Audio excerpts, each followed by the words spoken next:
Okay, ready, go. Yes, for me, thrill, I mean, you're not bound to anything. Like the way we travel, you start the day, you don't know where you will sleep. So it's total freedom in terms of where you are going, where you are sleeping. So it can be a bit daunting at first. There's a lot of uncertainty. The more freedom you have, the more uncertainty you have, maybe. It's about not having constraints.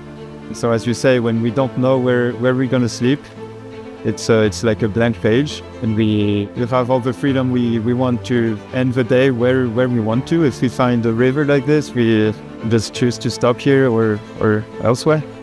We found this beautiful spot here, but we are deciding whether to stay here for the night, camp here, or keep going down.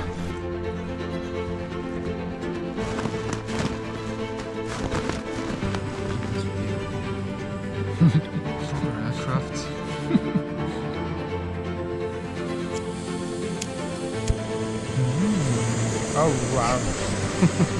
Nice.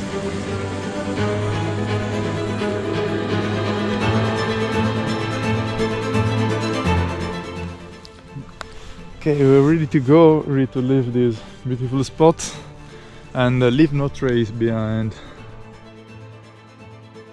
When we're traveling like this, we're living life in a way where we don't have as much obligations to work, to be on time. And so it opens up new ways of interacting with the world, where you can just, sit for an hour in front of a scenery and just take it in. Day to day, we're always doing something after a certain goal, or just working towards something. And taking this step back by traveling allows you to just slow down.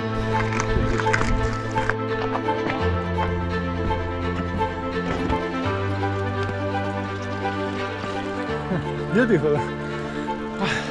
That's a nice climb we were doing, Valentin. Yeah. Not bad at all. Yeah, so the way we travel is by wild camping. So it means we set up the tent in the forest near a river, in nature. So we don't stay in hotels that much. We do some wild camping. We resupply for food in villages, cities for 1 to 2 days. So we have a good autonomy, which means we can go in pretty remote places. And our style so far has been riding on off-road tracks as much as possible. And it took us in pretty wild places, in high altitude plateaus in the Alps. And yeah, it's all made possible because we're sleeping in a tent and we don't rely on anything else. So self-supported.